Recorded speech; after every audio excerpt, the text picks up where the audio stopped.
Olá, meus amigos, Deus abençoe todos vocês. Hoje nós estamos aqui com uma surpresa e eu tenho certeza que vai ajudar, essa surpresa vai ajudar todas aquelas mulheres aflitas, aquelas mulheres que têm pensado, não só as mulheres, mas também os homens, porque o sofrimento de um é o sofrimento de outro também, cada um dentro do seu grau de aflição. Mas nós trouxemos hoje aqui a Márcia Pires, ela é esposa do bispo Marcelo Pires. Eles são responsáveis por todo o continente africano, são 33 países que eles cuidam, pastores, esposas, enfim, todo o trabalho tem estado nas mãos deles lá na África. E por que nós os trouxemos aqui hoje? Porque muitas pessoas pensam assim, quando elas estão no sofrimento, na dor, no desespero. Nós somos assim. Quando a gente está no desespero, na dor, na aflição, naquela situação de dúvida, de medo, de pavor, a gente ora a Deus, ó Deus, e parece que Deus não ouve, parece que Deus não está presente, parece que nós estamos em pecado e que Deus se afastou da gente. Mas não importa, estando em pecado ou não estando em pecado, Deus está sempre presente quando se o clama de todo o coração. E a Márcia vai contar a sua experiência, aquilo que ela vivenciou, porque hoje é uma mulher feliz, alegre, tem a sua casa, tem tudo, mas nem sempre foi assim. E você, Márcia, fique à vontade para falar. Eu sei que a sua vida é uma história. Aliás, você está escrevendo o livro, não sei se já terminou. Já terminei, está em revisão, bispo. Ah, então tá bom. Em breve. Então, ela vai lançar o livro dela, que é um testemunho belíssimo, porque quem vê a Márcia hoje jamais iria imaginar o que ela sofreu. E ela vai falar o que ela passou e como Deus ouviu a sua oração, o seu clamor. Por favor, Márcia, fique à vontade para falar. Bom dia a todos. Eu queria começar desde o meu nascimento. Eu não fui uma filha de um casal que idealizou ter uma criança. Eu fui uma produção independente. Minha mãe, saindo de um divórcio litigioso de 7 anos, decidiu que se ela tivesse um filho, aquele vazio que estava nela seria preenchido. E ela encontrou meu pai, que era um jovem vindo do interior, querendo fazer a vida na cidade grande, e eles resolveram ter um filho. A verdade o vazio não foi preenchido, e aí veio mais um problema, a angústia de não saber lidar com uma criança. Então, a solução mais fácil foi deixar com os meus avós maternos.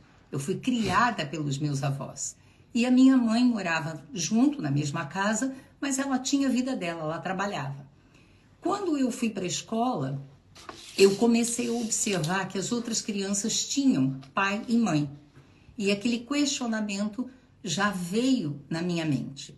Depois disso, eu fui uma criança também doente, porque no primeiro dia de vida eu tomei vacina que já estava vencida. E isso tudo fez com que eu pensasse, eu estou aqui de favor, eu sou um erro, eu não devia de ter nascido.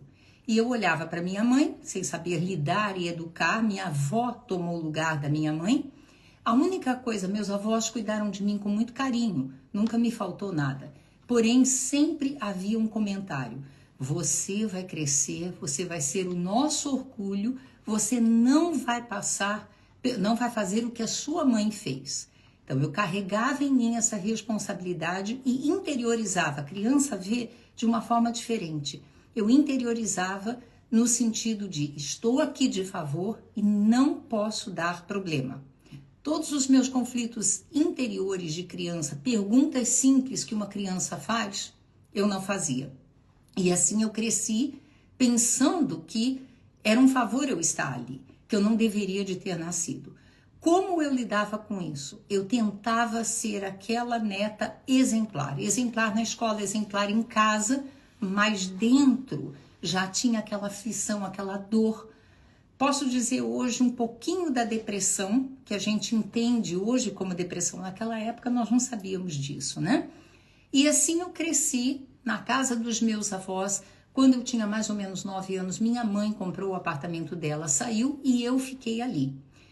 Quando eu tinha mais ou menos 12 para 13 anos, o meu avô sofreu um problema de coração, um ataque cardíaco e ficou internado 6 meses. Nesse período, minha avó também teve um descolamento de retina e ficou internada. Minha mãe não estava em casa, quem vivia na casa era um tio solteiro. E aí começou o meu abuso. Depois deste abuso que durou em torno de 1 ano e pouco, e ele falava, você não pode falar para ninguém, porque os seus avós estão internados, a sua mãe não é presente. Eu coloquei dentro de mim que realmente eu não deveria de ter nascido. Eu nunca tive coragem de tentar o suicídio, porque desde pequenininha fui para uma igreja evangélica, então eu sabia que era errado. Mas eu tinha uma tristeza muito grande. Eu era uma menina de 13 anos que só andava de preto, marrom. Eu não me cuidava, eu não me arrumava porque eu não queria chamar atenção. Aí entra um fator que causa uma aflição muito grande nas mulheres. Eu achava que eu era culpada. Eu tinha feito alguma coisa para que o meu tio tivesse abusado de mim e continuasse. E usasse aquilo para que eu não falasse com a minha mãe, com os meus avós, aquela chantagem emocional. Eu pus uma coisa na minha cabeça, eu tenho que vencer na vida e sair desta casa. Então, nos estudos, em tudo que eu fazia, eu era a primeira. Eu comecei a trabalhar com 13 anos de idade, 13 para 14 anos de idade, porque eu queria ter a condição de sair. Eu nunca acreditei que eu fosse ter um casamento, que eu fosse ser feliz, porque na minha mente eu era um erro, eu não alcançaria a expectativa dos meus avós e, além de tudo, agora eu já estava quebrada por causa do abuso. Que homem decente ia querer uma mulher como eu, uma jovem como eu? Aos 17 anos eu me formei, entrei na faculdade, comecei a trabalhar no mundo corporativo, em empresas internacionais, era sempre premiada, mas aquilo não me convencia que eu tinha valor. Então eu era uma pessoa que tentava agradar os outros. Eu tentava pagar por uma amizade, pagar por um gesto de carinho, porque eu não me via com nenhum valor.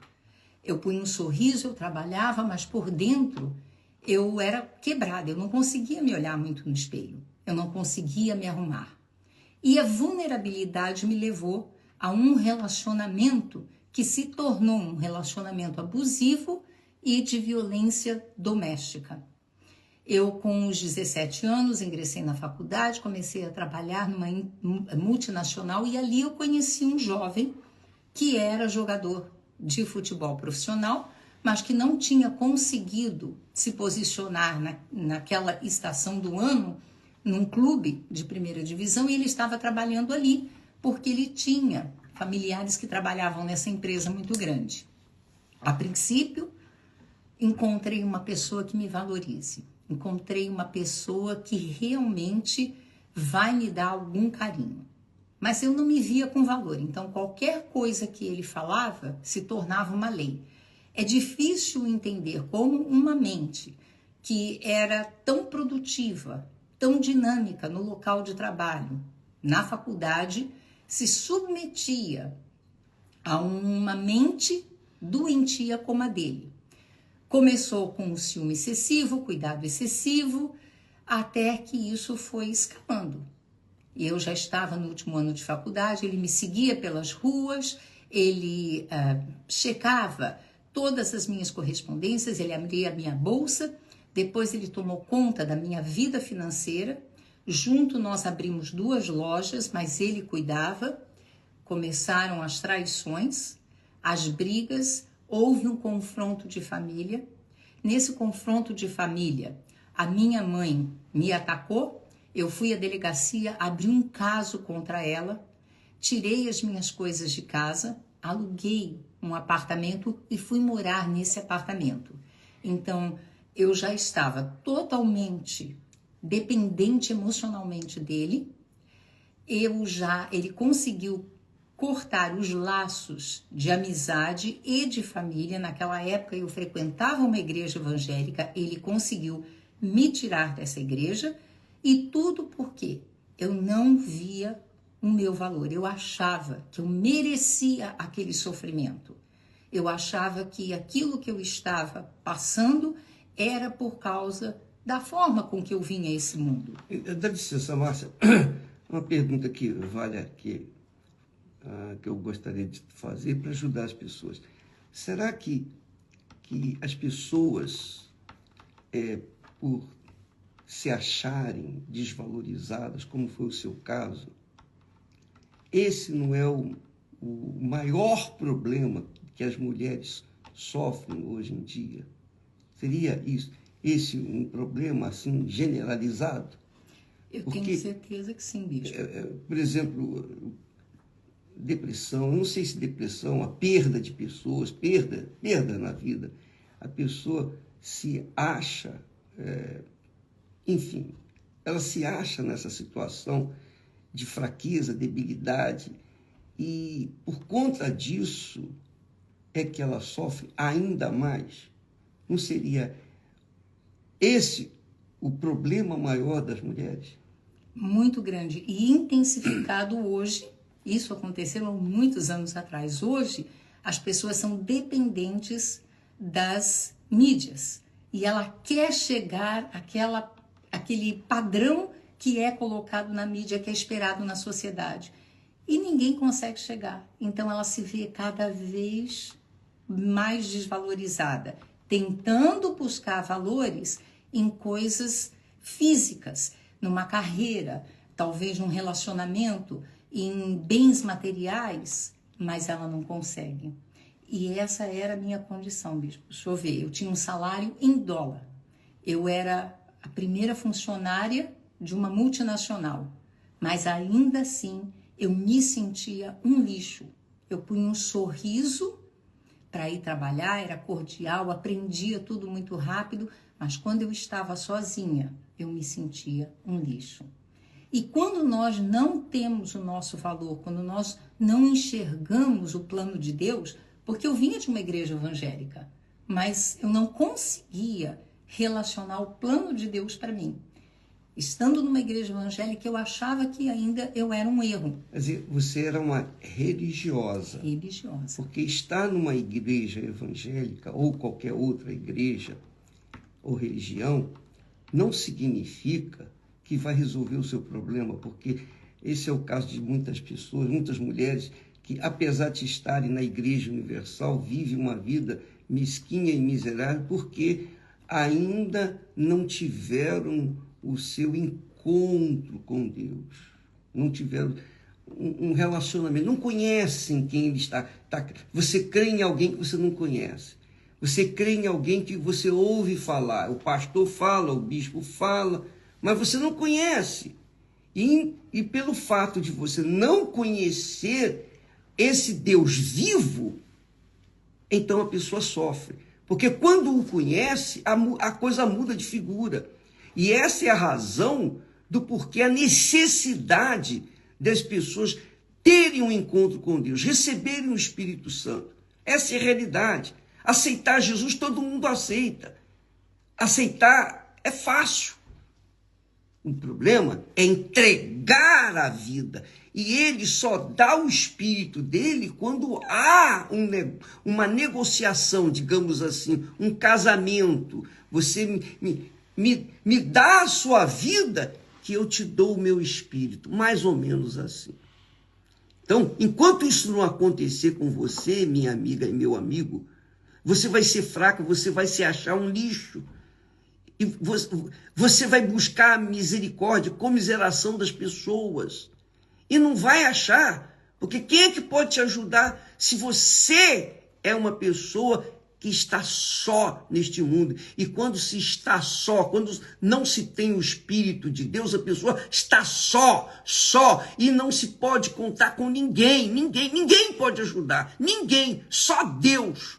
E é isso que a Bíblia se nos apresenta. Jesus muitas vezes fala, aquele que vier a mim, de maneira nenhuma o lançarei fora. Quem tem sede, venha a mim. Ele diz, vinde a mim todos vós cansados, sobrecarregados, e eu vos aliviarei. Ele faz N convites para todos. Mas quem a quer aceitar? Todo mundo quer o resultado, quer a bênção, quer a resposta. Todo mundo está buscando bênção, mas não está querendo nada com o abençoador. E só o abençoador que valoriza a mulher, que valoriza o homem, que valoriza as pessoas.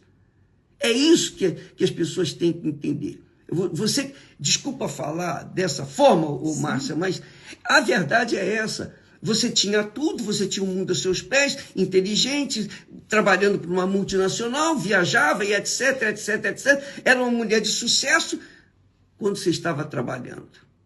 Mas quando você ia para casa, você era uma mulher lixo. Essa é a realidade. Porque você era tratada como lixo. Como resolver um problema desse? É ou não é? É. Quem vai resolver um problema desse? Quer dizer, enquanto a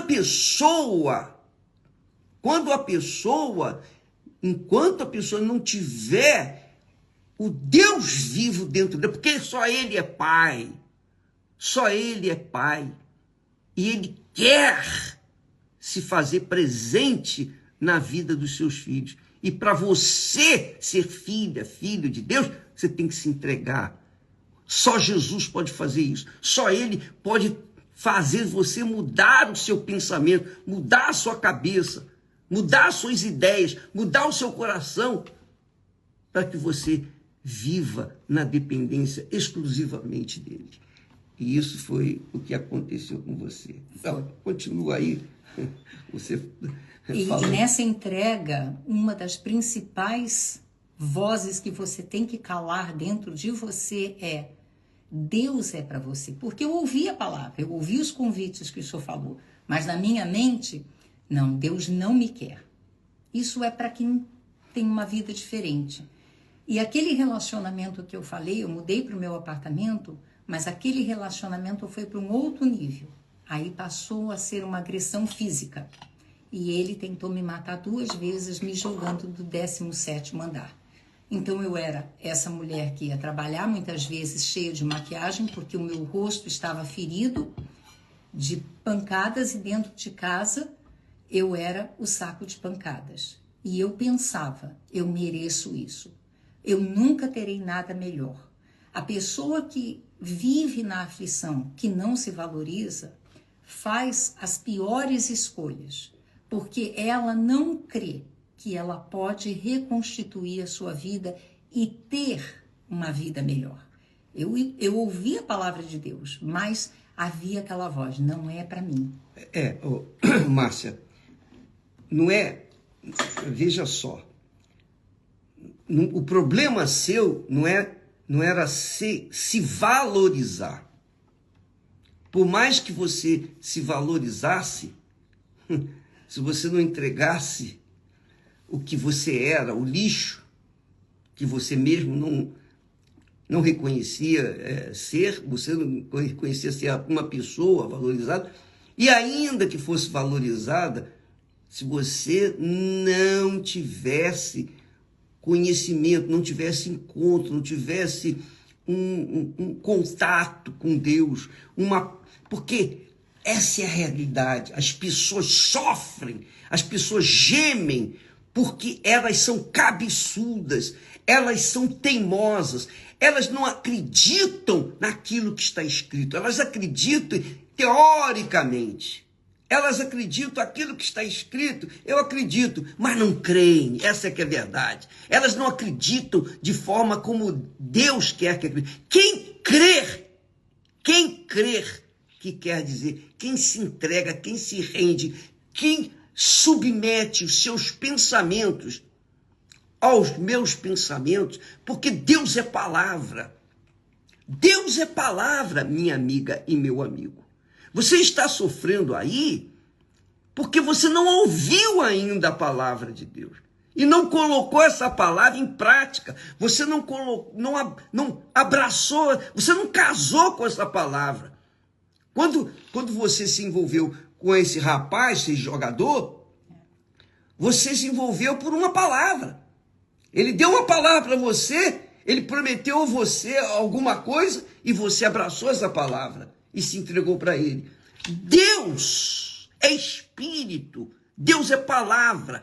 Quando você só, aí mesmo onde você está, gemendo, sofrendo, quando você fala, ó Deus, se o Senhor existe, se o Senhor é verdadeiro, eu quero sair dessa vida, eu quero que o Senhor me tire dessa situação.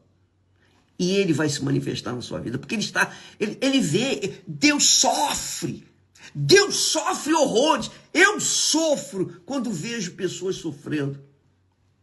Eu sofro.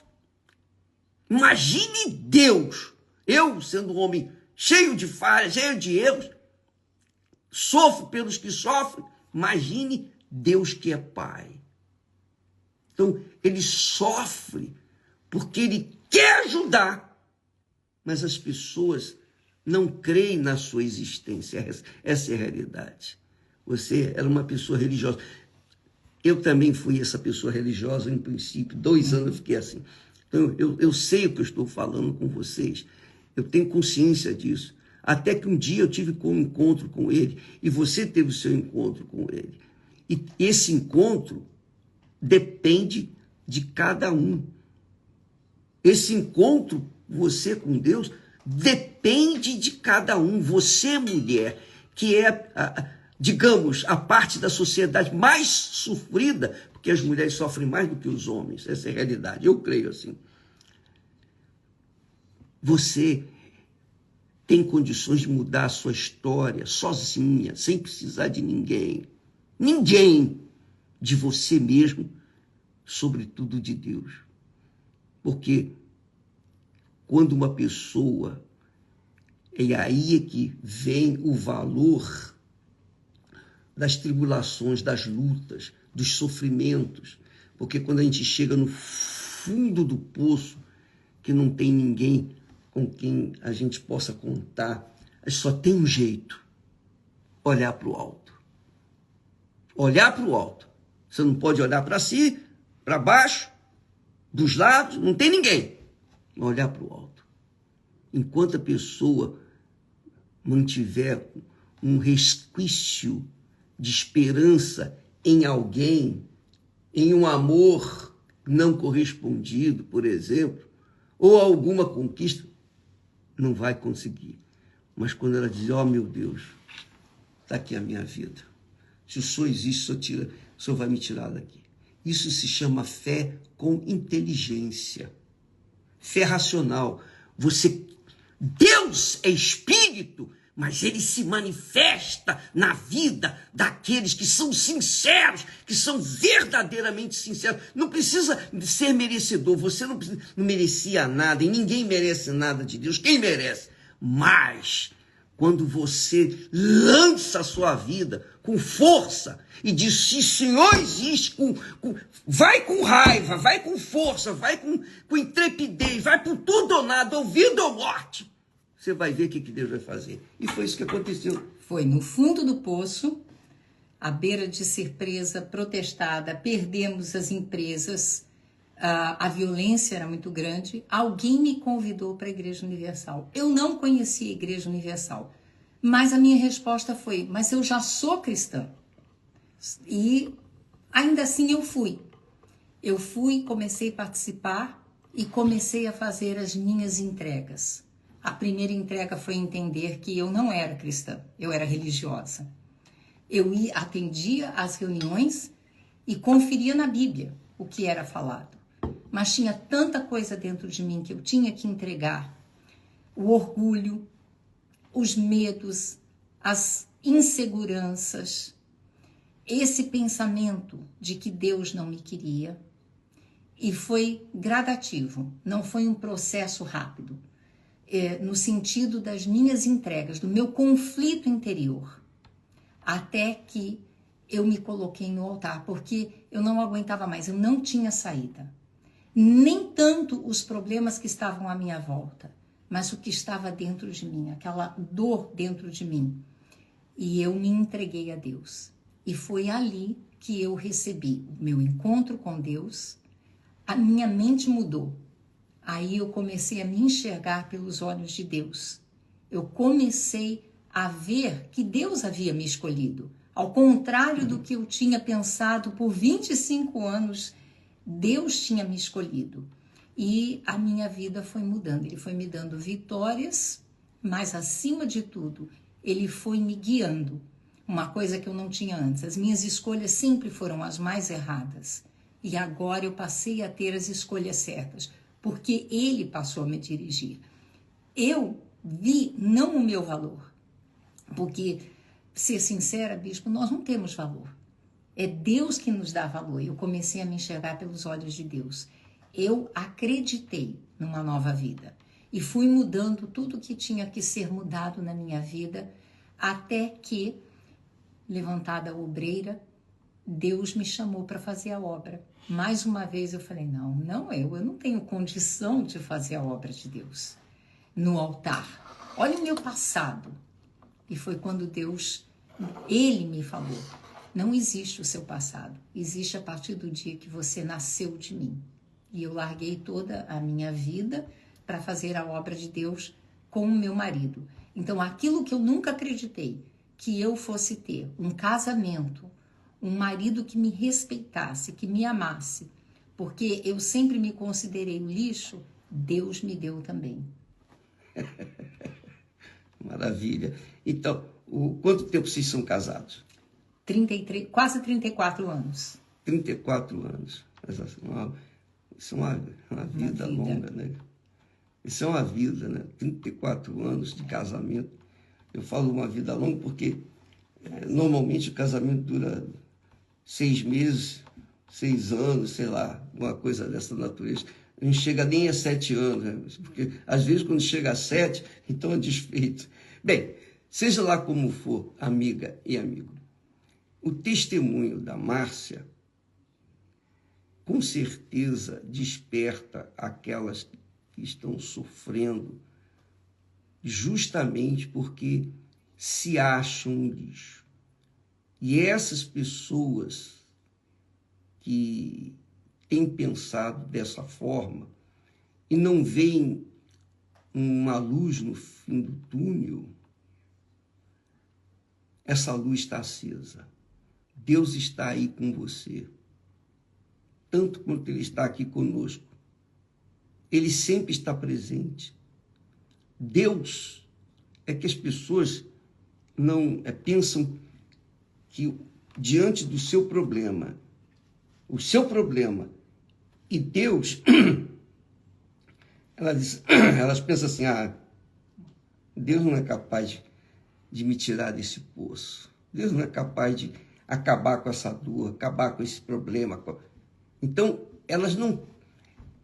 Quando elas comparam o Deus que elas ouvem falar nas religiões, elas pensam que esse Deus não é capaz de estender a mão para livrá-la daquela situação. Essa é a realidade.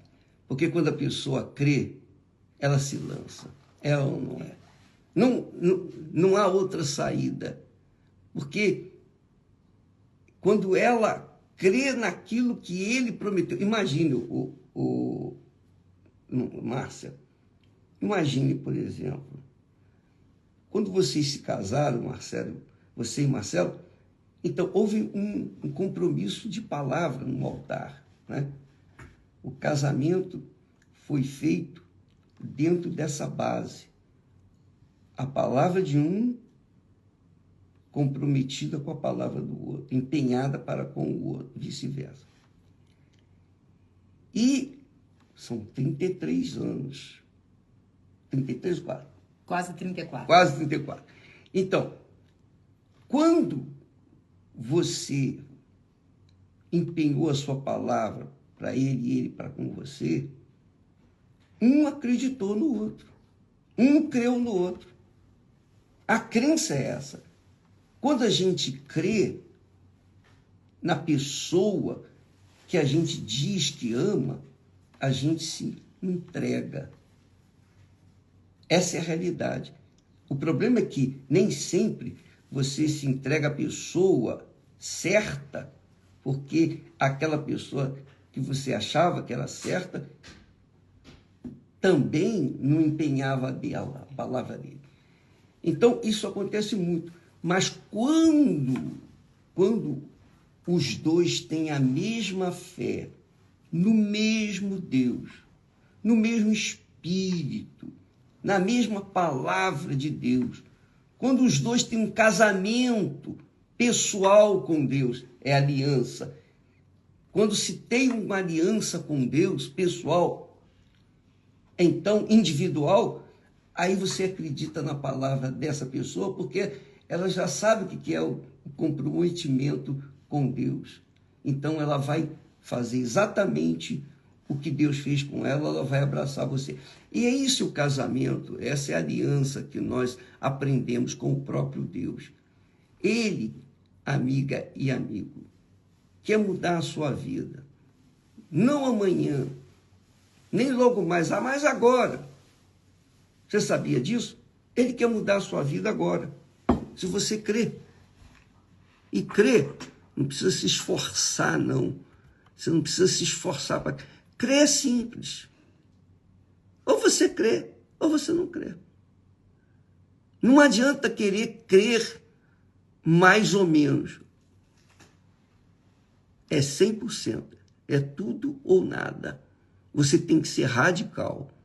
Se você for radical, porque a Márcia já tinha tido experiências traumáticas nos seus relacionamentos. Mas quando ela conheceu o Marcelo, ela viu um homem de caráter cristão.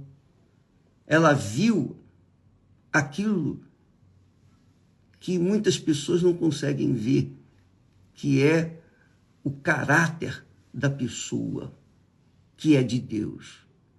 Quando a pessoa é de Deus, ela tem caráter, ela tem palavra, ela honra a palavra dela, ela é verdadeira, ela é sincera, ela é verdade. E isso que faz a diferença num relacionamento, num casamento verdadeiro. Então, bispo, mas eu já casei mal, eu fiz... Não importa como está a sua situação. Vá com toda a sua força diante de Deus. Vá, entregue-se para Ele.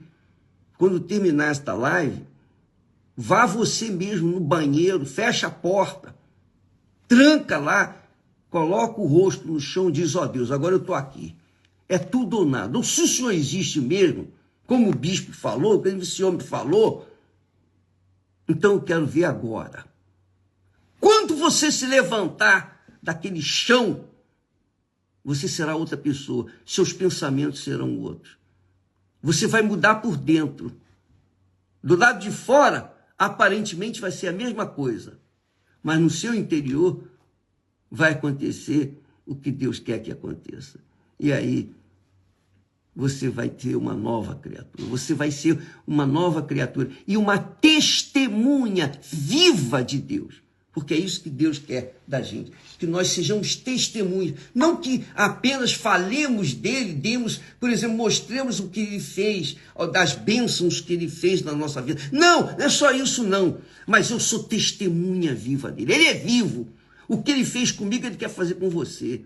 E é isso que a Márcia recebeu quando ela se entregou. Porque você acreditou, você creu na palavra de Deus e se entregou. E então houve a resposta. Como é que foi essa entrega, Márcia? Você lembra disso? Lembro, cada vez que eu ia na igreja, Deus mostrava uma coisinha escondida que eu estava segurando. E aí teve um dia de Santa Ceia que eu tinha me batizado nas águas e eu levantei o cálice e naquele momento em que eu levantei o cálice, participando da Santa Ceia, eu falei, Deus, falta mais alguma coisa? Meu Pai, falta mais alguma coisa? Eu não sei, mas eu não quero ser mais quem eu sou. E eu lhe entrego tudo, até mesmo que não me venha à mente agora, mas que o Senhor vai me mostrar, eu já entrego. Eu entrego ao Senhor porque eu não quero continuar sendo essa pessoa que eu era. Porque teve aquela fase, bispo, de descobrir que eu não era aquela vítima somente. Eu tinha muitos sentimentos ruins dentro de mim. E naquele momento o Espírito Santo veio e foi quando ele me confirmou. Esse versículo que diz, eu colocarei rios no deserto. O versículo que diz, eu colocarei rios no deserto. Que o passado se foi, se faz tudo novo, né? E aquelas palavras vieram na minha mente. Não o versículo repetido, mas Deus falando para mim. Você não tem um passado. Começa a sua vida a partir de hoje. Hoje é o seu dia 1 de vida. Graças a Deus. E isso pode acontecer com você agora, nesse momento. Você não precisa esperar amanhã para ir na igreja, ou mesmo hoje na igreja. Você pode trazer a igreja, o altar da igreja, aí mesmo onde você está. Na sua imaginação, você imagina-se no altar de Deus e fala, aqui está a minha vida. Há alguma coisa que falta para que eu possa te entregar, para o Senhor me responder, para me dar uma resposta agora, eu estou pronto para dar o restinho que eu tenho reservado para mim. Se você fizer isso, minha amiga, meu amigo, você vai ter um encontro com Deus. Inclusive, eu queria convidá-la, especialmente você, mulher, que é sofrida, o homem também, vocês que são sofridos, estão vivendo aflição, amargura da alma, como Ana. Se você é uma Ana ou digamos, um João, não importa. Qualquer que seja o sexo, não importa.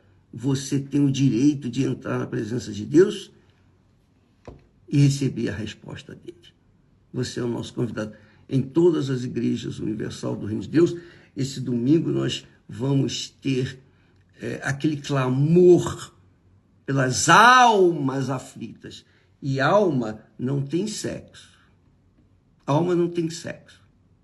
Alma não tem cor. Alma não tem religião. Alma não tem idade. Alma é aquele sopro de Deus que deu vida àquela imagem que ele fez de Adão e Eva. Essa alma é para viver a eternidade. Com ele, foi para viver com ele.